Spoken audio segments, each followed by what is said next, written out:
Shove it, man! Alright, I'm back at you from my Hawkatus up north, and there's going to be lots of new content coming at you the rest of this month. Last time I watched TNA, I was incredibly disappointed with the company's latest efforts, because to be honest, there was no efforts. Let's hope something changes this week. Well, instantly the show starts off with the world champion Joe Hendry, so that's a step up. TNA bragged for a while about how Hendry made his Royal Rumble appearance. It still feels wild seeing this footage on a TNA show.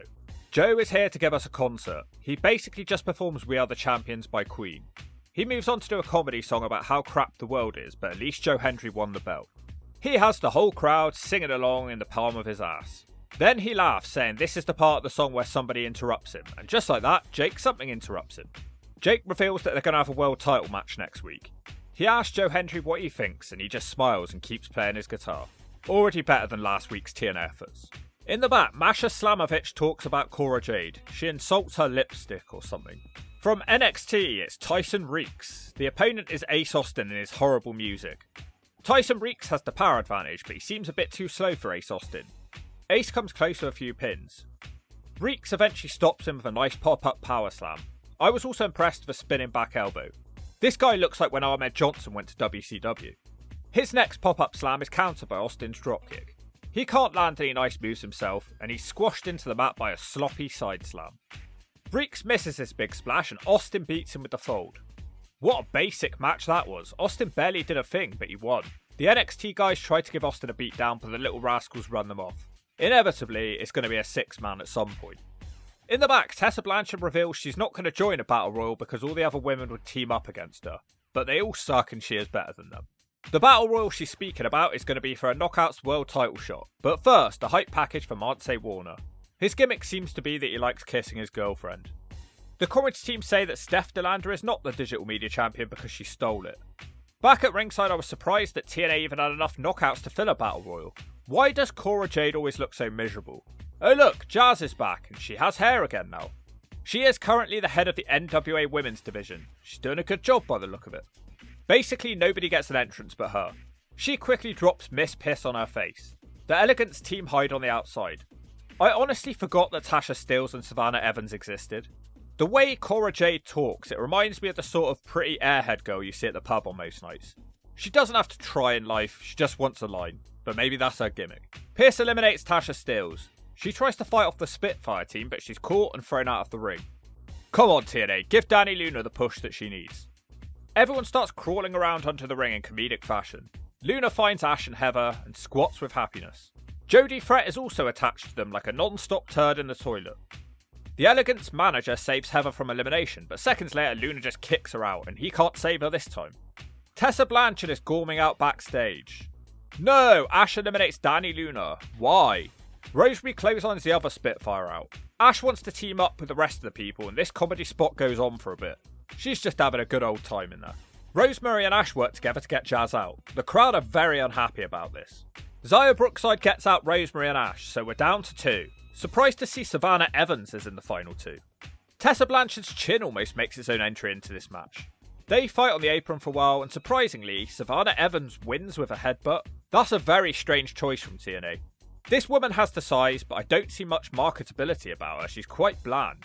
Oh well, let's see how that goes.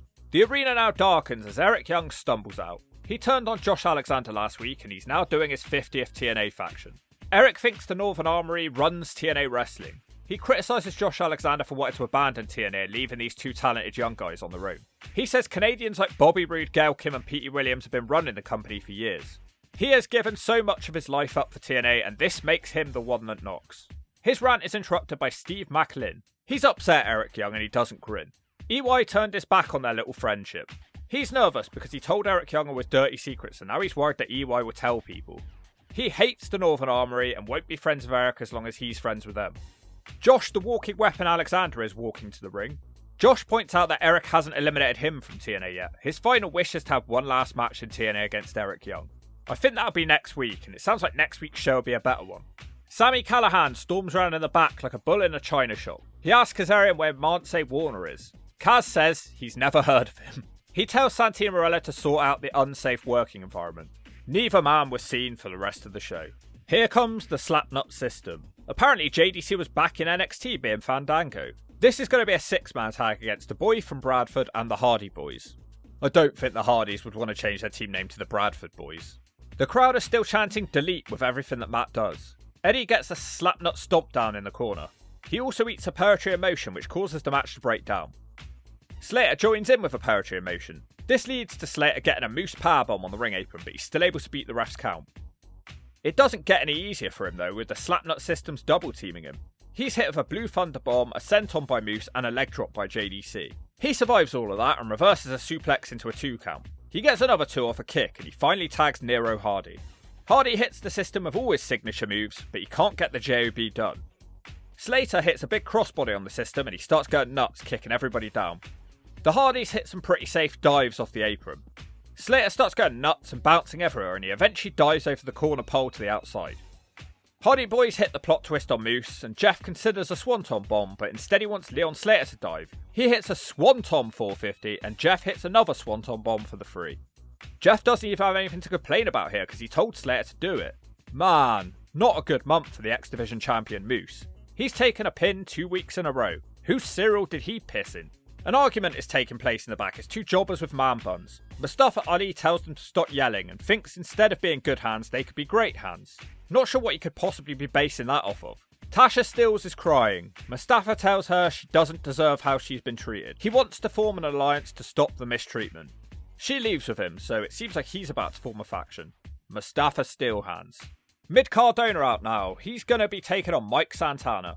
This is happening because Santana wants Ali, but instead he's convinced Cardona to fight for him. This match has a surprising lack of heat, considering the 2 guys involved. Santana flips him off to try and change that. He has a big dive out of the ring, and it doesn't help him though as Cardona goes on offense and suplexes him on the outside. The crowd chant "We want Chelsea," which causes Cardona to grit his teeth with anger and dump in his nappy of rage. Ultimately, they seem pretty even, with lots of reversals and counters. Cardona manages to kick out a rolling cutter and a Death Valley driver out of nowhere too, but Santana manages to kick out of a running boot and the Regal powerbomb. Santana counters Radio Silence for Buckle Bomb and an Eddie Guerrero Frog Splash. The crowd are now very much awake. Santana hits Spin the Block for the 3. Very nice match. I'm enjoying Mike Santana in TNA and I could potentially see him in the main events. Obviously they've got him penciled into feud with Mustafa Ali soon, and I really don't think either guy can afford to lose that match. So have TNA booked themselves into a corner here? There's a weird overly produced hype package for Fraxium versus the Nemeth brothers which doesn't actually tell us anything about Fraxium. This for me is one of the biggest issues with the NXT partnership so far. I don't watch NXT. I don't know who Fraxium are or what they stand for, but TNA just expects us to know and care about them. This is not me knocking the NXT tag team, it's just a fact. I haven't been given a reason to care. Let them speak or something for God's sake. So just like that, here it is, the main event. The Nemeth brothers will challenge for the NXT tag titles belonging to Fraxium. This match seems to be the Zolf Diggler show. He's doing everything and his brother is pretty useless, and we all know which way this one's going. Ariana Grace is fake crying on commentary because our NXT team are having Sonny Siaki's ass handed to them. Nemeth superkicks the 2 NXT guys. One of them's setups looks a bit botched. The Nemeths hit stereo finishers, but just the 2. Fraxium also comes close to beating Ryan Nemeth. Dolph just about makes the save. For no reason at all, Ryan Nemeth tries to use a steel chair. Dolph stops him but pays for it, and Fraxium beat the Nemeth brothers. NWA Impact brings you the Smack of the Week, sponsored by all new Blonde for Men. If you're a brown-haired Potter, put some blonde in it. It makes you look hotter. Alright man, it's Fraxium, not Craxium or Spaxium, it's Axiom and Nathan Frazier. This dude with a mask is on the top rope, Ryan Nemeth is in his sights like a bird in Bridgewater Bay, they're gonna make him pay. What the hell was that, man, dude? It was Tornado Twister Machine and I think he broke his spleen. That was the NWA TNA Smack of the Week, sponsored by Blonde Just for Men. Get it? Got it? Shove it. Wow, great job TNA. Your former world champion Dolph Ziggler just lost his tag match against 2 young NXT guys. They play it off as it's all being Ryan Nemeth's fault, but in reality a world champion shouldn't be struggling to win a match against unestablished guys. I don't know these guys and I don't want these guys. TNA, if this partnership is going to work, you have to do something to make people care. Not everybody watches NXT. I'm sure Fraxium are great, but as of yet I haven't seen any greatness other than they can wrestle well. And that's the TNA show. Better than last week, which isn't saying much. I'm enjoying the build of Santana and Mustafa Ali, everything else is forgettable. And what the hell are they doing with Tessa Blanchard? That's 2 shows in a row where we've not seen anything from her except her chin. Maybe she was in a match, but it blocked out all the action. I don't know. She has heat right now, people hate her, but want to see what she's up to. Moose is a jobber. It certainly feels like the NXT guys get more TV time than the TNA guys. Fraxium, Cora Jade and Reeks have had TV time on 3 shows in a row. Yet Masha, Tessa Blanchard, Steph, Monta, Callahan and First Class have all barely appeared. It's not really ideal, and if you don't agree with that, I'll take your girl and make her squeal.